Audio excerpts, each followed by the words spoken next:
Sweating a little bit tonight. When you're big, you don't need a reason to sweat. You don't, right? My friends cannot grab a hold of this concept. They come up to me all the time. Jeez! What the hell, what do? You jumping rope in the attic?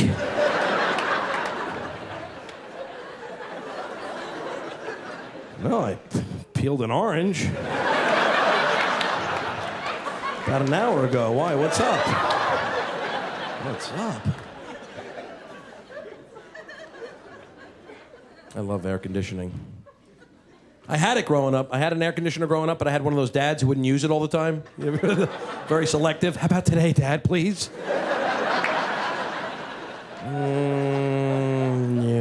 No. They break out that big oscillating fan for the whole family. What a horrible invention that is. It's like waiting for a bus, right? Oh, man, when is that cold air gonna get here?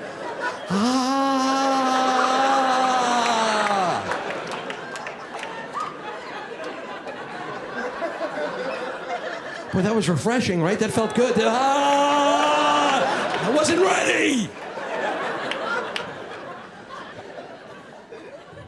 This annoyed me. I was on the phone with somebody today trying to get a phone number from that person and write it down, but they didn't have phone number rhythm, and that pissed me off. You know, talking about phone number rhythm, especially if there's like an area code involved, like 212, bum bum ba, bum ba, bum ba. That is the rhythm I think we're all familiar with. This guy had no clue. I was like, okay, Hank, give me the number. He's like, all right, it's 2129.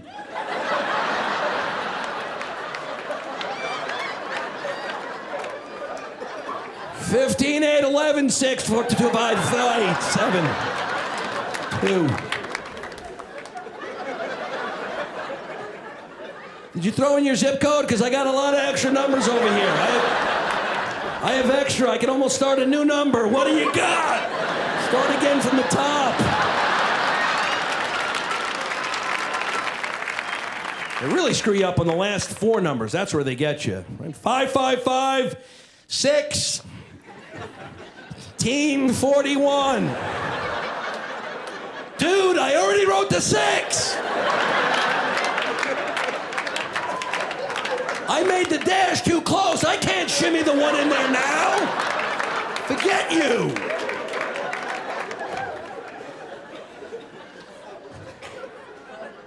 You know what else annoys me? People leaving slow-ass, boring messages on my machine. Unbelievable. Yeah, you come home late at night, you got to go to the bathroom, you're like, oh, look at this, I got a message. Oh, this could be important. I better check it out now. Boop. Hey.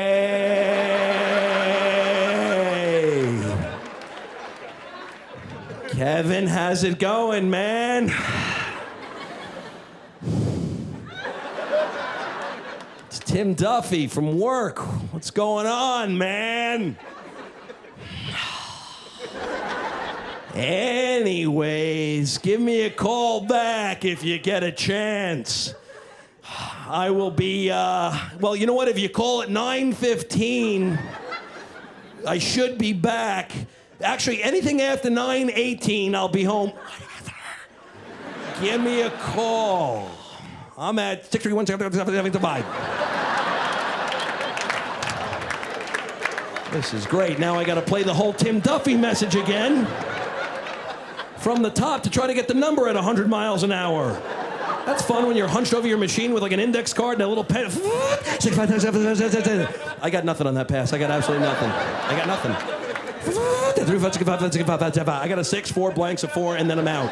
I'm out again. I don't know what to do. I got a freaking G. I got a G. Timmy gave me a G. So many things like that annoy me. This annoyed me too, because little things will make me happy as well. You know, like I was going through, I think it was like a Taco Bell. It was late at night, and I'm going through the drive-thru, and the guy was like, okay, 712, pull around. And I got excited because I had exact change. Something like that'll make me happy. But then I went to hand it to him, and I dropped a dime between the seats. I was like, mother! Now I got to do this move for 20 minutes. Oh, man. Oh, come on, man. Oh, come on. Oh, I can see the freaking ridges. I can see them. Sir, you're gonna have to pull up. I'm gonna have to tell you to shut up, Anthony. Another thing I've learned living in the South is the bugs are bigger. Y'all got some Nashville geographic stuff happening here. Like in California, we have bugs, but our bugs are killing. Then I get to Nashville. I went to get in my shower one morning. There was a spider in my shower.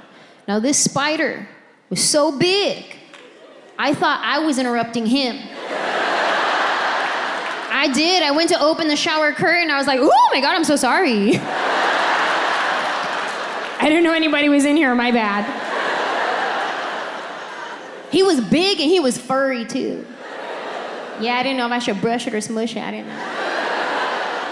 He was so furry, he had dander. Ew. I need my Zyrtec pill just for the spider dander. I was like, sir, the Head and Shoulders is right there. Help yourself. If I ever have to kill a spider that big, I am morally conflicted. Because at that point, that's a pet. Put a collar on that thing, that's Bubba. Bubba had plans that day. He was just getting started, he's in the shower. That's messed up. If you ever have to kill a spider that big, you could hear the crunch. And if you hear the crunch, you know that thing had a soul. That's messed up. I used to kill any spider or bug that was around me because I don't like bugs at all. But over the past couple of years, I have this newfound respect for nature and insects. So now, if I ever see a spider in my house, what I like to do is scoop it up in a container, take it outside, throw it in a bush, and then immediately go like this.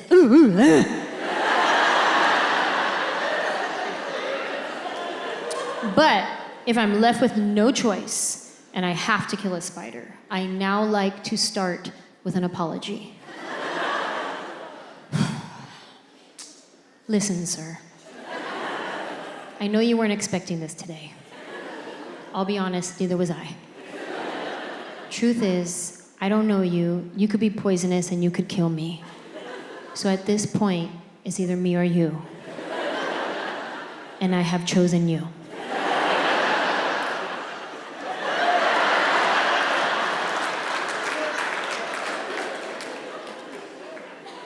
There was this one night, I was home alone, by myself. Because that's what home alone means. And I was watching The Night Stalker. Did you guys see that one? The documentary about the serial killer that was in Southern California, like back in the 80s. So I'm home alone watching this show, super creepy. Episode's done, I turn the TV off, and all of a sudden, I hear this on my front window. I said, nope.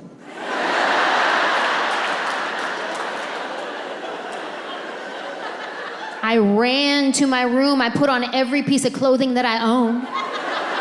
I said, if he's gonna try to assault me, he's gonna have to work real hard.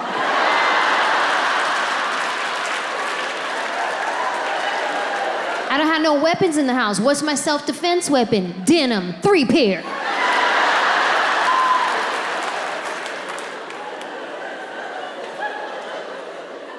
After a while, nobody came in the house, but I kept hearing the noise.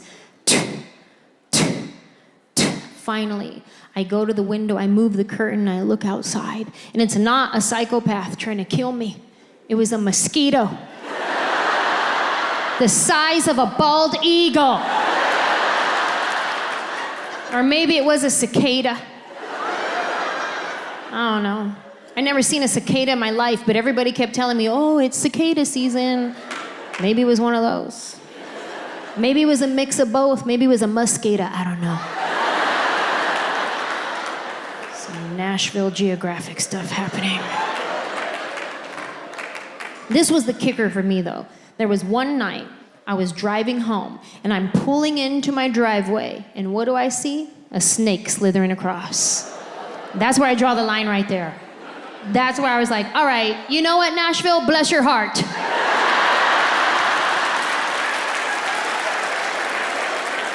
This is getting ridiculous. I'm not a big fan of wild snakes. Pet snakes, I'm okay with. Like, if there was a snake right here and he came with a cosigner, like he came with a guy that was like, oh yeah, that's my pet, he's cool. I like that snake, that's a good snake. Him? I don't know him. He probably had that snake since he was a baby. He probably just ate a baby. Pet snakes, I'm okay with. Like, you know how sometimes you go to a real touristy area and there'll be that one guy with like a 100-pound snake around his neck, and he's just walking around. He's like, yeah, you want to take a picture with my snake? I'm like, I'll do it. He's like, all right, $20. Yeah, I don't need no picture. But the point is, I was down. I was gonna do it if it was free. Because free is my love language. Oh, I don't enjoy the bank. I hate going to the bank. I'm always in a rush when I go to the bank. I'm never prepared either. I never have one of those checking deposit slips on me. I have to fill it out there. You start filling it out, you see someone else walk in the bank, you have that little anxiety attack. You're like, no, drop the pen, no, drop it, no. Drop the pen, lady! No, I'm not gonna be last in line because I'm having a problem spelling 13, okay? I hate being the only one in the bank, too. That sucks. You still gotta walk through the ropes. How smart do you feel then, right? Hey! Yeah, hi. Go around, okay, all right.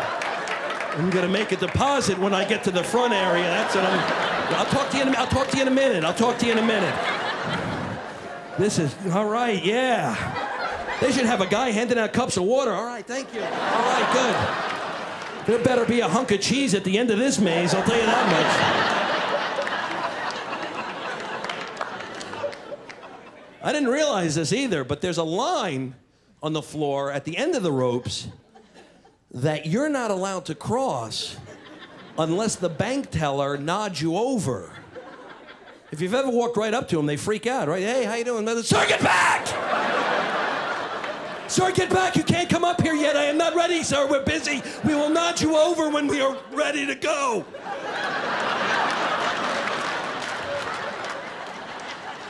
It's even worse at the airport. When you go to the airport, there's like 1 million ticket agents lined up for like a quarter mile long. I don't like being the next on line there. There's way too much pressure there. Everybody's pumped up. They're all going on vacation. They're all looking at you. Hey, man, you're next. Yeah, I know I'm next. Shut the hell up. I know. You're all worried. Got my luggage. You're all ready. I know where it's going, right? And the ticket agent people are very impatient, right? Next, I'll take the next person. Sir, you're next. Right over here. Sir, I will take you right over here, sir. Sir, right over here. Okay, I don't freaking see you. I don't know where you are. I don't know where you are. Everybody's pointing. It's over there. It's go there. I don't even know. Where do I go? What's over the other side. Sorry, I didn't know. I don't know where to go. Sir, I'm looking right at you. Okay, that's not helping me.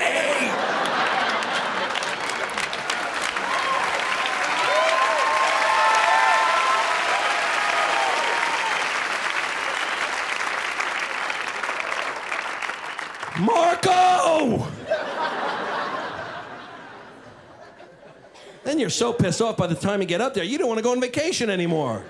Sir, did you pack your own bags? No, I had an Iranian guy named Phil plant a bomb in my ass.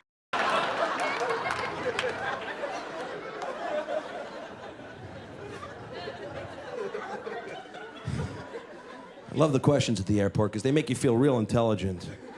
Sir, do you know what's in your luggage?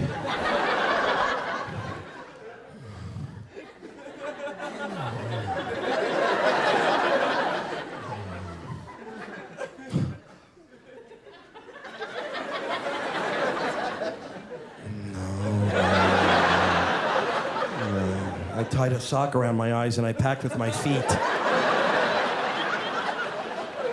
I'm thinking hot dogs and gunpowder. That's probably it. I like when the ticket agent tells you their job, too. They give you like a play-by-play of what they're doing. Right? It's like you care, or you don't know what they're talking about. I was like late for a flight, and I gave her my ticket. I was like, here, can you take care of this, please? She's like,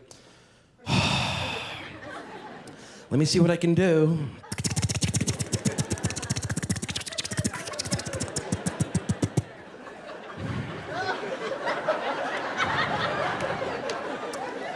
Okay, your ticket is a code fare basis red. Now, what I can try to do, I can try to punch it in as a green. Let me see if this works here. Backspace, semicolon, capital P. No, see, it's not accepting it, okay? Because your ticket is a T15011-6 as it stands right now. Now, what we can try to make it is a T6-15-411, but we will receive... Whatever! I gotta get to the Big Apple, sister! Move it along! Susie with the wings and the hair in a bun, and I'm a vest. Punch it in and shut off. I hate when you're online with like a lot of luggage. That stinks. And then the line only moves like 4 feet. Right? Yeah. Thanks. No, I gotta go. Thank you. Thank you. Okay, we're good. Okay. Yeah, okay. Whew, it's a lot of luggage for a little amount of space, isn't it? Oh, we're moving again. We're going again. Yeah, I don't feel old, but I did recently identify a bird, and that doesn't seem good.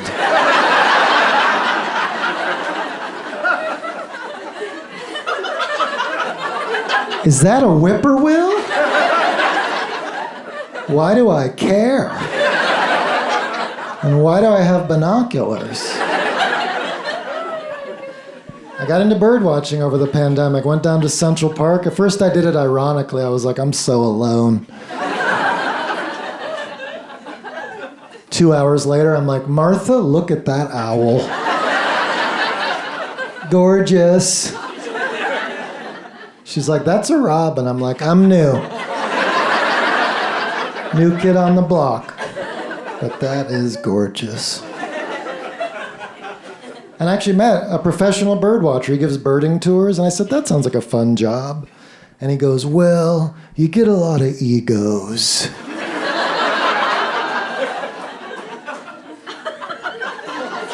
In bird watching? And he explained that people will brag about how many birds they've identified in their career. And the best part is how they verify they've seen a bird is they just say that they did. So I've seen every bird. Prove I haven't. All 10,000. Oh yeah? Where'd you see the cinnamon-breasted toady tyrant? Asheville. They only live in Tasmania. Yeah, I was surprised. I was like, weird. Here? Check. But if you ever meet an arrogant birder, you could actually have more fun if you went too low with your number. If they're bragging, just be like, I've only seen 2. Well, you've seen more than 2 birds. I wish.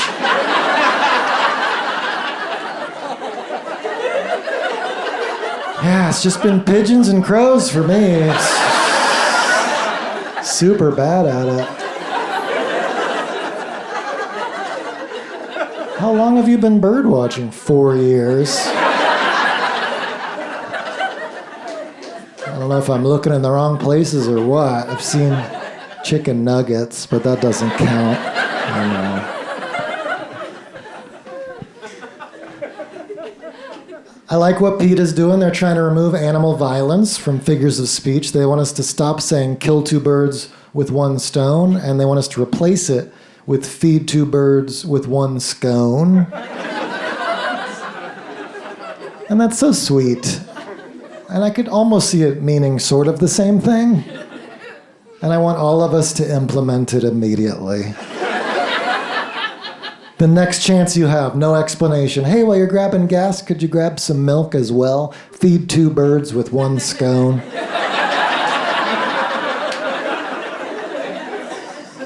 What? Just grab some milk with the gas, would you? 2 birds, 1 scone.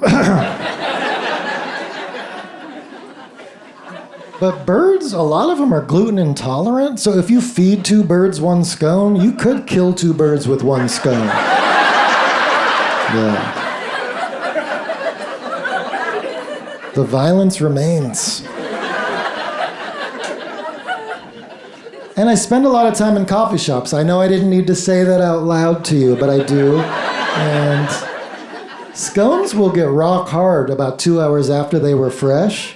So you could even kill 2 birds with 1 scone, stone style as well. There's more than one way to skin a cat. I mean pet a cat. More than one way to pet a cat, this way and that. Tail and back. Whiskers. You can kill a bunch of birds if you have 1 cat. You sure can. You sure can.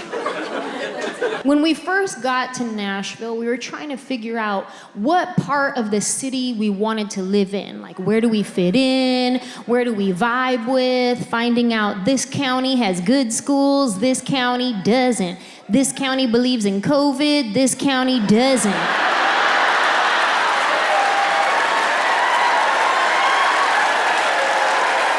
Where do we fit? And I would tell my friends, I'd be like, hey, I want to live somewhere where I could get a lot of land. And they're like, okay, you want to head south. I'm like, okay, cool. But I also don't want my neighbor to be racist, so how far south? You know what I mean. Like, are we talking Franklin or Pulaski? Like, how far?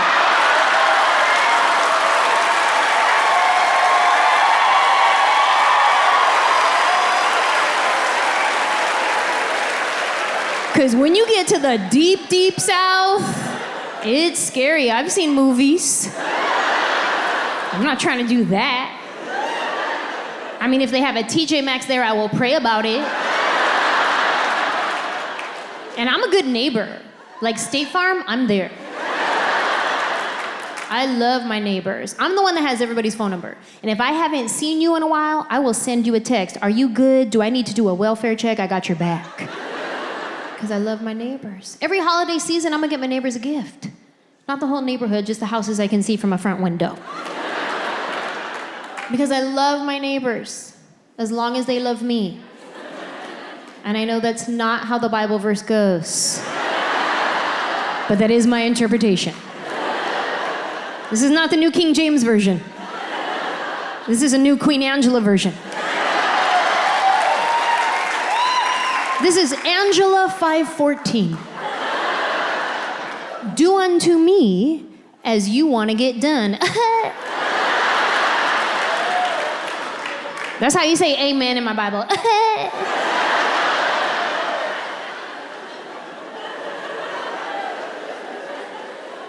You could come to my Bible study. It's on Tuesdays. Learning a lot. One thing I learned right out the gate is allergies are a whole different beast in the South. Because when I live in Los Angeles, we don't really get all the seasons. We get summer and fire. So Zyrtec works just fine there. Then I get here, come to find out Zyrtec lost their subscription or something. It did not work. One day I went to pour the Zyrtec pill in my hand and the wind just blew it off. It was like, don't bother. It's so fun waking up every morning playing COVID or allergies. You guys know that game? Where you wake up in the morning and your sinuses are doing a weird thing, and you're like, wait a minute, hold on. Am I dying or did I have dairy? Can I taste anything? Get me some peanut butter, can I taste? I was actually really lucky. For the first 2 years, I did not get COVID at all. And then earlier this year, she got me, little hoe. She gets around that one. At this point, I know more people who have had it than who have not had it. I know people who've had it with no symptoms whatsoever, and I know people personally who have passed away from it. So my heart goes out to anybody here who has lost somebody from COVID. I've been tested for it many times, and the first time I got tested, my friends tried to warn me about it. They were like, yo, it's intense. And it actually wasn't that bad, probably because they let me do it myself. Yeah, they gave me the Q-tip. And they're like, okay, you want to go all the way in your sinuses? And I was like, okay. Sure. How about I just put it in my nostril and I wiggle it a lot? Can you test boogers? I'll give you some of those. The second time I got COVID tested, the nurse did it, and he went all the way up in there to where like my eyelids started closing. I was like, whoa, you're manually closing my eyelid. He's like, it's not that far up there. I was like, nah, bro, you're in my brain. Like, you're giving basic commands at this point. Like, if I punch you, it's not my fault, you did it. He's like, well, I'm sorry. I was like, no, don't apologize. Just while you're up there, do you mind scraping out some of my childhood trauma? That'd be great.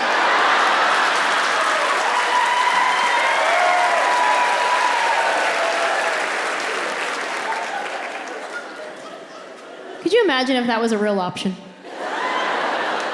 Get your childhood trauma scraped out with a COVID test. You'd catch me at the CVS pharmacy drive-thru like once a week. They're like, can we help you? Hi, I'm here for my COVID test. Also, when I was 8, my mom forgot me at the store.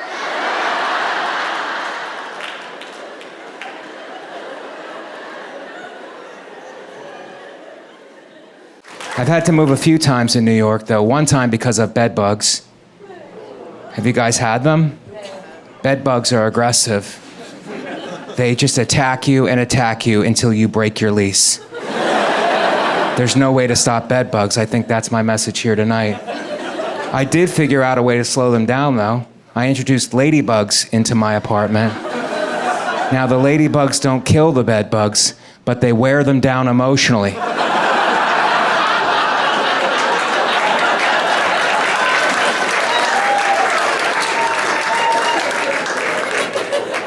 That joke does good with about half the crowd. The other half doesn't like it so much. I put that joke on Twitter. I got attacked worse than I got attacked by bed bugs. I do take care of myself. I try. I've been trying. I eat a lot of Tums. Tums are very good. I don't know if you've had Tums lately. They've gotten, last 10 years have been special.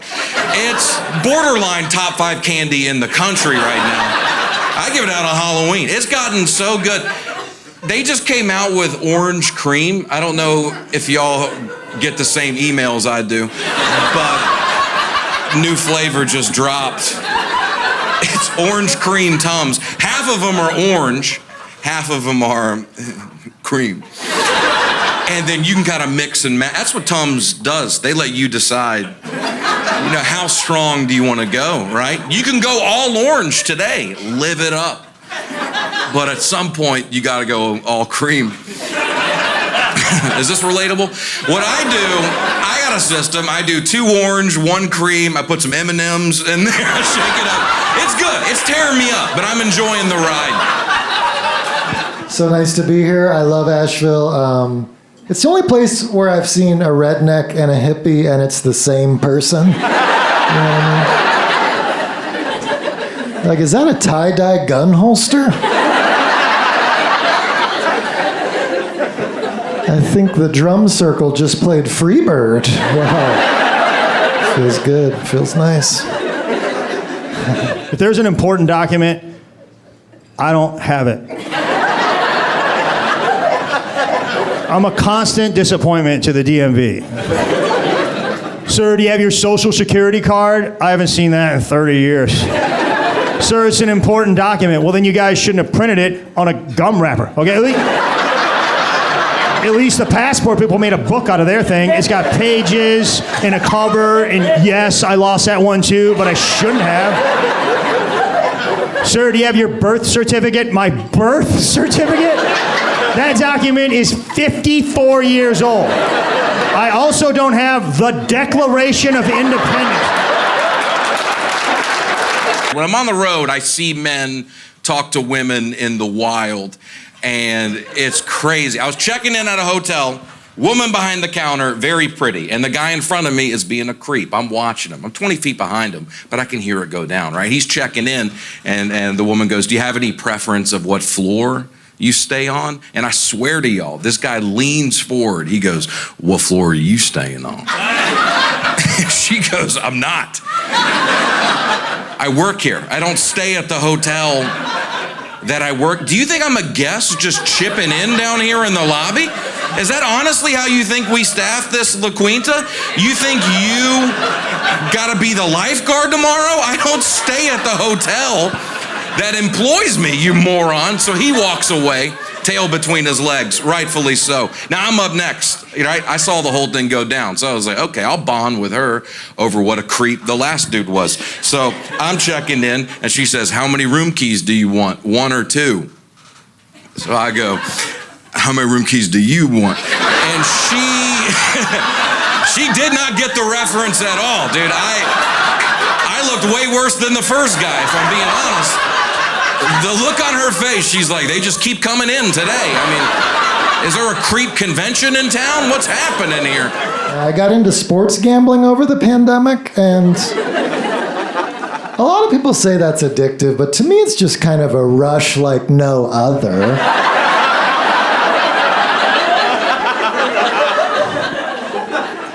It's not addictive. I mean, sure, sometimes I'll engage in short-term stimulus despite long-term adverse results. It's not addictive. It's just something that engages my mind night and day and ruins my relationships. You know what I'm talking about? The organic peanut butter? It's got like an inch of oil on the top of it. Looks like a science project on the grocery shelves. You know, well, Greg, that's how peanut butter naturally settles. Well, then cover it up. Nobody wants to see that. Greg, your peanut butter has preservatives in it. That's why it doesn't do that. Yeah, that's exactly why it doesn't do that. Yeah. Maybe we're trying to preserve people's appetites, right? Like, Greg, you just take a knife and you stir the jar and the oil goes away. Oh, now I'm supposed to help you make the peanut butter? Why don't you just hand me a bag of peanuts and a hammer next time? I'll smash them up myself. Me eater, you maker. I have things I'm too young to have. I have sleep apnea. I gotta wear a CPAP machine to... Thanks. We gotta stick together out here, man. I clocked you when you walked in. I'll say that. I knew I had some kinfolk out here. These people don't get it, man. We gotta plug into a wall to sleep. Think about that. We need electricity to dream. There's stuff you can't do, right? My buddy invited me camping. He's like, you want to come on a camping trip? I was like, do you want to carry a car battery through the woods? Because I need an outlet. When I got diagnosed, I had to go to a sleep doctor. He told me, Aaron, don't worry. Sleep apnea is not always weight-related. Oh, neat. Is it weight-related for me? For sure. But, yeah, I'm just saying, I thought you'd find it cool. Not everybody earned it. I'm not embarrassed. I don't care. I'm 32. I'm married. I'm not trying to impress y'all. I'm trying to breathe. I don't even know if it's my fault. They say head size is an indicator. If you have a big head, you probably have sleep apnea. So, yeah, y'all don't have to look around right now, but at some point tonight, peek around your table. You know, I walked in the sleep doctor's office. I got a big head. He sees me. He goes, bingo. I was like, my new fear, now that COVID has subsided, is being pushed onto the subway tracks. I don't know if you guys get our news here in Nashville, you know? The Nashville Tribune or the Nashville Inquisitor. I'm not sure what your paper is called. But we're pushing each other on the subway tracks. And the big problem is you don't know who's going to push you. If it was one person, we could strategize around that individual, but it could be anybody. And I'll tell you what the answer isn't. Asking each person on the platform if they're thinking about pushing. because I saw a guy who looked suspicious, and I said, "Sir, you don't look right. Are you thinking about pushing?" He goes, "I wasn't before you mentioned it. But to be honest, now that you brought it up, it sounds like it might be refreshing." Yeah, guys, it's pushing season. So I just assumed I'm getting pushed, you know. Every time I'm on the platform, I get in a stance. Knee slightly bent, head on a swivel. You know, good form, getting ready to get pushed. Because I feel like if I get pushed, a lot of the trains are delayed. I can pop back up. Now I'm in that guy's head, you know? So no one talks about the pop-up. You're ready to get pushed, and you get pushed, and you pop back up. It shows that guy I'm resilient, right? He's just gonna push me in front of a train, dog. Am I relating to some of the younger people that way? Maybe, should I say dog at the end of the jokes? It's just, I'm trying to relate to the Gen Zs. So I'm on the platform, knees slightly bent, head on a swivel, ready to get pushed. I see a guy I know, he's a waiter at one of the clubs I work. I go, "Hey man, what's up? How was your pandemic?" He goes, "Pretty good." I go, "Are you going back to work soon?" He goes, "I don't do that anymore. I sell Bitcoin now." He goes, "Do you know what Bitcoin is?" I go, "I don't think anyone actually knows what Bitcoin is." He goes, "Well, let me explain it to you." And about 5 minutes into the explanation, I was like, "I'd rather you just push me onto the tracks."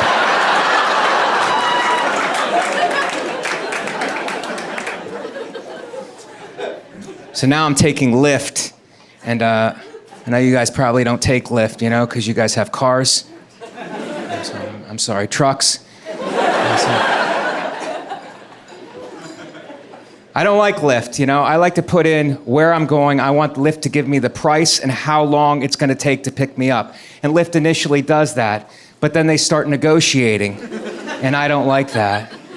They're like, "Hey, Mike, instead of picking you up in 4 minutes, how about we knock $1.75 off and we pick you up in 22 minutes? Would that be cool?" No, Lyft, that would not be cool. I'm in a dangerous neighborhood. I might not be alive in 22 minutes. Well, how about we knock $4 off and we send you a car with a driver who may or may not be drunk?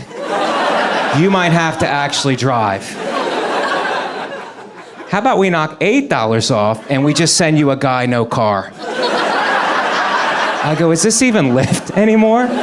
This feels like Grindr. This feels like a gay hookup app. And I am not gay.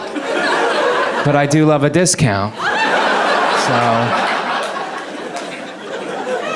I guess it's decision time for me." And how much feedback does Lyft need? I'm flying out of LaGuardia, which is one of our airports in New York. I fly out like at 6 a.m. I get to the airport, my phone's blowing up. I'm like, who's calling me this early? Who's texting me? It's Lyft. With a bunch of questions. How was the ride? Rate the driver. Review the ride. Give him a tip. Give him a compliment. I'm like, oh my God. I wanted a ride to the airport. I didn't want to become a foster parent. How much work is this?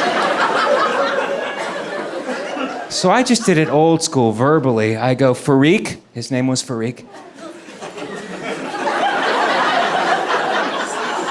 I say to him, I go, "Farik, 4 out of 5 stars. You got me to the airport beautifully, but you were yelling at your wife in Farsi the entire trip.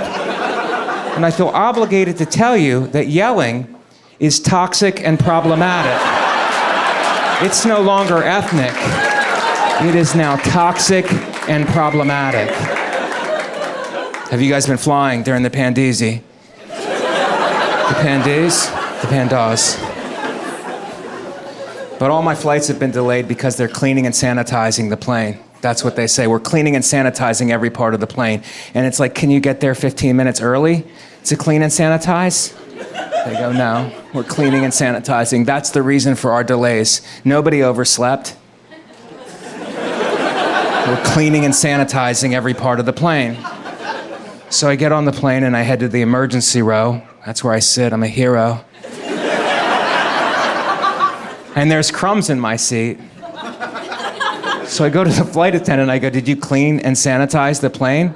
She goes, we cleaned and sanitized every part of the plane. I go, what'd you clean it with, cookies?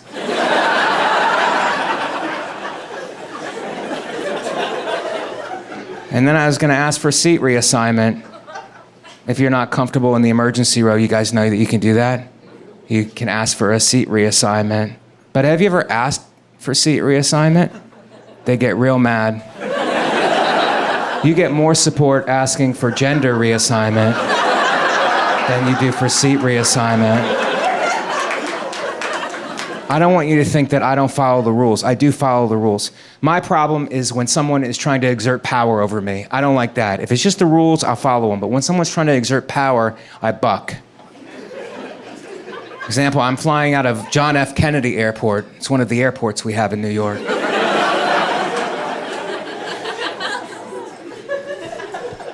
So I'm taking my little bag, you know. I never check luggage. I have 5 outfits like this.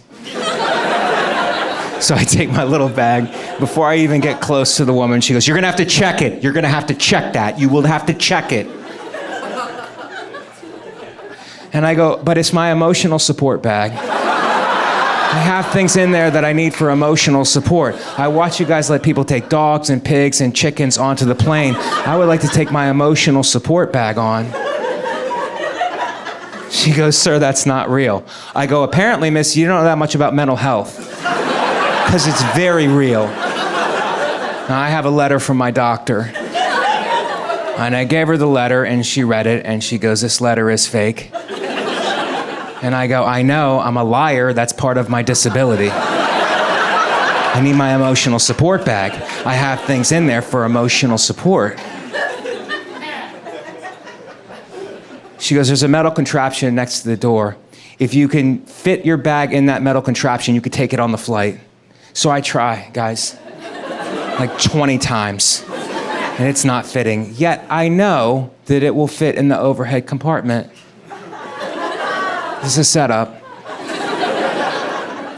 So I have to take my bag back to her defeated. And she goes, I'm very sorry, but like I said, you're gonna have to check your bag. I go, I don't think you are very sorry. I think you're quietly celebrating.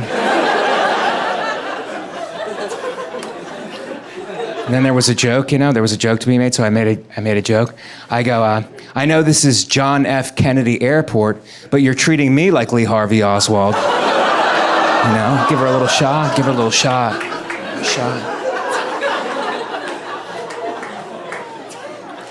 She goes, be that as it may, sir, you will have to check your bag.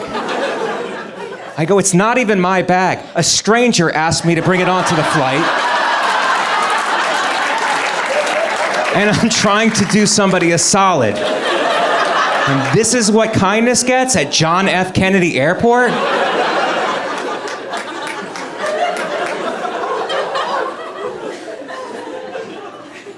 She goes, sir, what's so important that you have to take your bag on?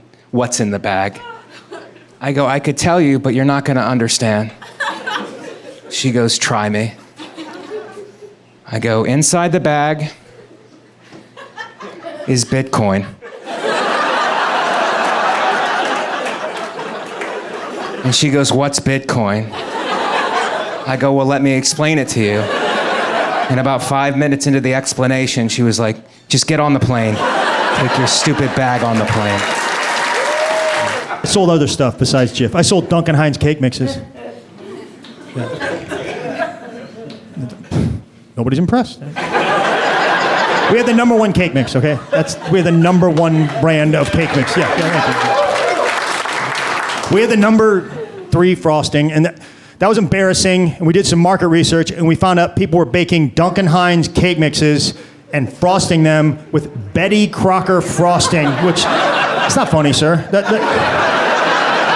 That's like saying, hey, I want to marry you, but I'm going to have kids with your brother.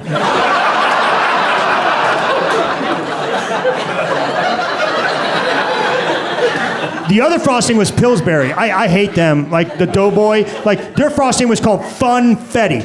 Funfetti. You know, like the Funfetti's a fraud. Basically, they had like 70 items, 68 were the same thing. You know, like it was all vanilla frosting with candy in it. Vanilla frosting with candy hearts. Vanilla frosting with candy guitars. Vanilla frosting with candy mermaids. You don't need all of those. Well, my daughter likes a variety. Well, your daughter needs to grow up. Like when I was a kid, we had variety. On your birthday, cake. On the other days, no cake.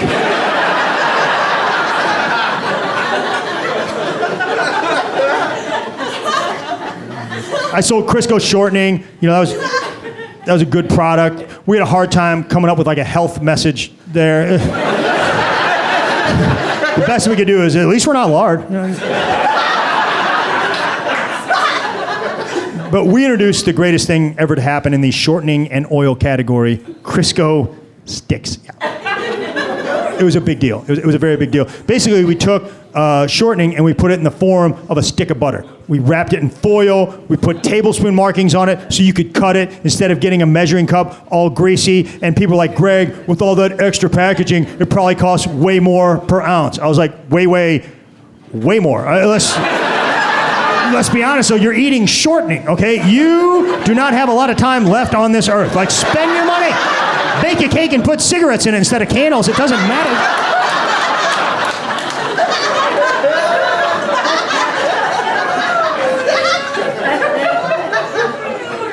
I sold orange juice. We had the Citrus Hill brand. Most of you guys probably don't remember it. We weren't there long, but everything that you guys enjoy in orange juice today, we came up with.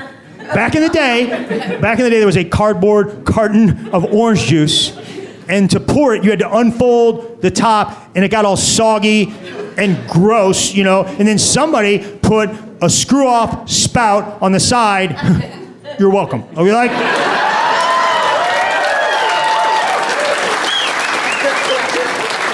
Yeah. So next time you're enjoying a glass of Minute Maid or Tropicana, you know, pour a little out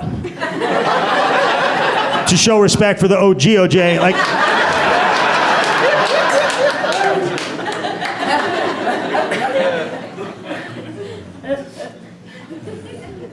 but my passion was peanut butter. You know. It's important to me. You know.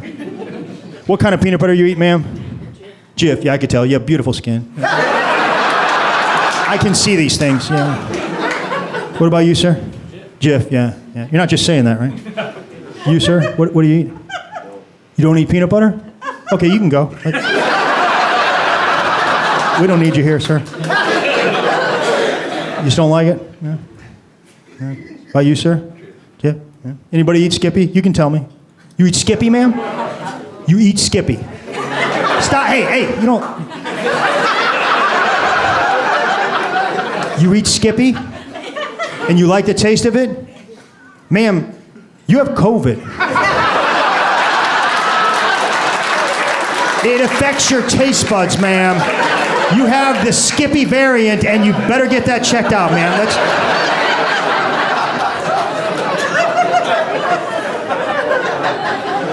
What about you, sir? Peter Pan. Peter Pan.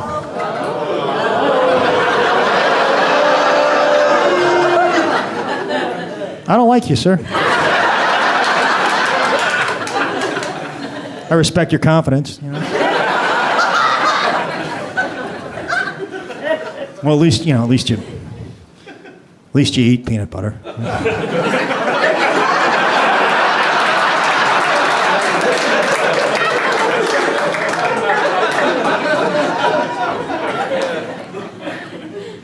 I've heard a lot of excuses why people don't eat peanut butter.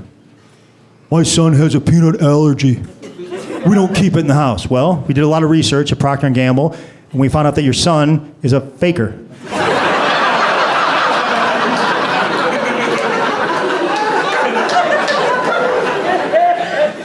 I like almond butter. Do you? I mean, you're a hippie. That's fine, hippie.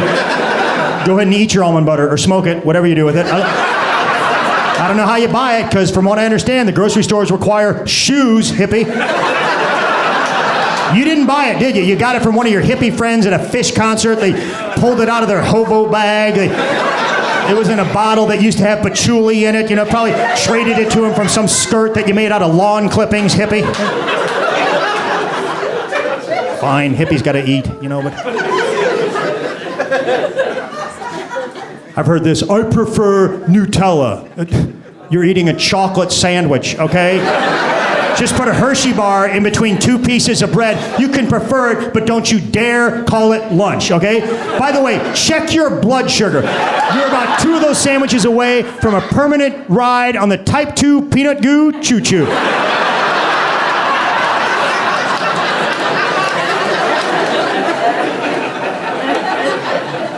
Now listen, I said a lot of stuff here. I said some bad stuff about Peter Pan, I said some bad stuff about Skippy, and I meant it. I hate them, I hate them, but I respect them on some level. They've been in the game for a long time. They've been there. They were there before Jif. I respect them. There's some peanut butters think they can just jump in the game, like Reese's. Remember when Reese's all of a sudden said, we're a peanut butter, I'm sure they were thinking, hey, we're a candy bar with peanut butter as a main ingredient. How hard could it be to be just peanut butter? Real hard, Reese's, okay? You're gonna find out what it's like to stand on your own. You don't have chocolate to hide behind over here. We're not playing trick-or-treat games. We are feeding families in this aisle. Just be a candy. That's what you are. Be a candy. You don't see Ring Pop trying to get in the jewelry business.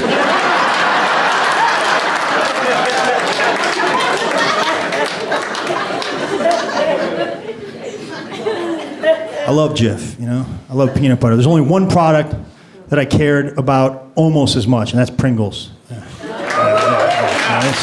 Pringles is a great product. We introduced it in 1968. It came out strong, and then the government got involved. They said, hey, you're not made of 100% potatoes. You're made up of corn and soy and wheat and potatoes. You can't call yourself potato chips.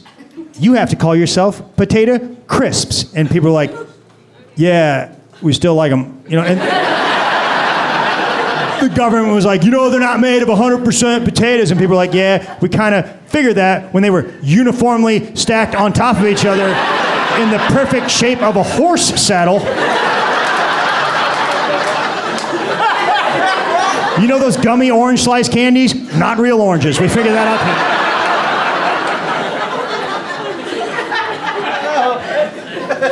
Pringles are great for a couple of reasons. Number one, we protect our product. You ever go on a picnic with a bag of chips? One banana rubs up against it, you got potato dust. At Pringles, we built a cardboard fortress around our chips.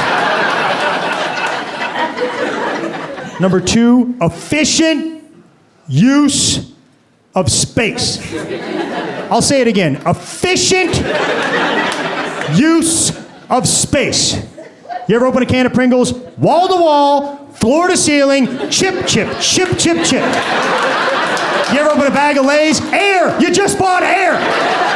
That stuff does not belong in the snack aisle. It belongs in the balloon aisle, because that's what you bought. A blown up balloon with 4 chips in the bottom of it.